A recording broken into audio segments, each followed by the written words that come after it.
अस्सलाम वालेकुम जी, उम्मीद करता हूँ आप सब खैरियत से होंगे। लाहौर से ताल्लुक़ रखने वाले लोग हमेशा एक डायलॉग सुनते हैं कि तुसी लाहौरी बड़े रंगबाज हो, और हमें ये सुन के बड़ा अजीब सा हमेशा महसूस होता है और हमेशा तजस्सुस था कि यार ये क्या लाइन है और इसके पीछे क्या राज है। तो जब तहकीक करने की कोशिश की तो पता लगा, एक स्टोरी सामने आई, तो सोचा वो आप लोगों के साथ भी शेयर करूँ।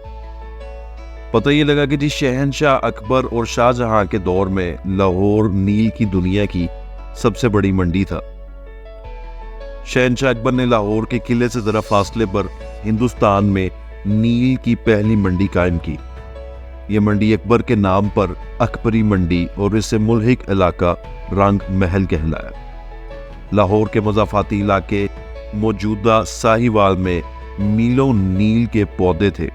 इसे निस्बत से आज भी नीली बार कहा जाता है। लोग नील के पौधों का अर्क निकालते, बड़ी बड़ी कढ़ाइयों में डालकर पकाते, इसका पाउडर और डलियां बनाई जाती थी। फिर टोकरियों और बोरियों में भरकर अकबरी मंडी पहुंचकर बिकती। फिर यहाँ से बम्बई और कोलकाता के फ्रांसीसी और अतालवी ताजर इन्हें खरीद लेते। बहरी जहाज़ों में भरकर ये नील इटली के साहली शहर जिनोवा पहुंच जाता। ये स्विट्जरलैंड के शहर जिनीवा नहीं, बल्कि इटली का कदीम शहर जिनोवा है। जिनोवा नामी शहर फ्रांसीसी शहर नीम के करीब था। नीम शहर दी नीम भी कहलाता है, जहां हजारों खड्डियां लगी हुई थी। इन पर मोटा सूती कपड़ा बुना जाता जो सर्ज कहलाता था। कपड़ा बनकर जिनोवा पहुंचता, जहां गोरे इस पर लाहौरी नील का रंग चढ़ाते। कपड़ा नीला हो जाता था, फिर ये कपड़ा दर्जियों के पास पहुंच जाता। दर्जी इससे मजदूरों, मिस्त्रियों और फैक्ट्री वर्कर्स के लिए पतलून सीते थे। वो पतलूनें बादशाह जिनोवा शहर के वजह से जीन्स कहलाने लगी। जीन्स पतलूनें दुनिया भर में मशहूर हो गई। डेनिम शहर, ये जिसे हम डेनिम भी कहते हैं, कि ताजरों ने जोश हसद में अपने कपड़े को भी डेनिम कहना शुरू कर दिया। जबकि जीन्स और डेनिम वक्त गुजरने के साथ साथ इकट्ठे होकर डेनिम जीन्स बन गए। जीन्स के 3 अनासिर थे: डी नीम का कपड़ा, लाहौर का नील और जिनोवा की दर्सी। मुगलों के दौर में अगर लाहौर का नील ना होता तो जीन्स कभी ना बन सकती थी। अगर बनती भी तो कम से कम नीली ना होती। जीन्स का नीलापन लाहौर की बदौलत था। आज भी अंग्रेजों की पुरानी डिक्शनरियों में नील का नाम लाहौरी के नाम से मिलता है। गोरे इस जमाने में नील को लाहौरी कहते थे। ये रंग बादशाह इंडिया की मुनासबत से इंडिगो बन गया। फ्रांसीसी, अतालवी, पुर्तगाली और डच नील खरीदने के लिए हिंदुस्तान आते थे।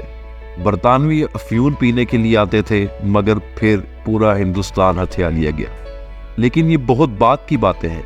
अभी इस दौर की बात है कि जब नील लाहौर की सबसे बड़ी तिजारत था, तब ये पाको हिंद में लाहौरी या इंडिगो कहलाता था। ये हजारों मील का ज़मीनी और समुद्री फासला तय करके जिनोवा पहुंचता, जीन्स का हिस्सा बनकर सारी दुनिया में फैल जाता था। फिर लाहौर के नील को नजर लग गई। मुगलों ने नील पर टैक्स लगा दिया तो यूरोप ने मसनूई रंग ईजाद कर लिए। ईस्ट इंडिया कंपनी ने फ्रांसीसियों, अतालवियों और पुर्तगालियों को मार भगाया। यूं नील की सनत जवाल पजीर हो गई। नील लाहौरी ना रहा, मगर लाहौर के शहरी आज भी रंगबाज है। लाहौरियों को ये खिताब मुंबई और कोलकाता के ताजरों ने दिया था। हिंदुस्तान में इस वक्त फारसी जुबान राज थी। फारसी में किसी भी पेशे से वाबस्ता लोगों को बाज कहा जाता था। जैसे पतंग बनाने वाले को पतंगबाज, कबूतर पालने वाले को कबूतरबाज, और इसी मुनासबत से रंग बेचने वाले को रंगबाज कहा जाता था। चुनाचे कोलकाता और मुंबई के ताजिर नील की सनत से वाबस्ता लाहौरियों को रंगबाज कहने लगे।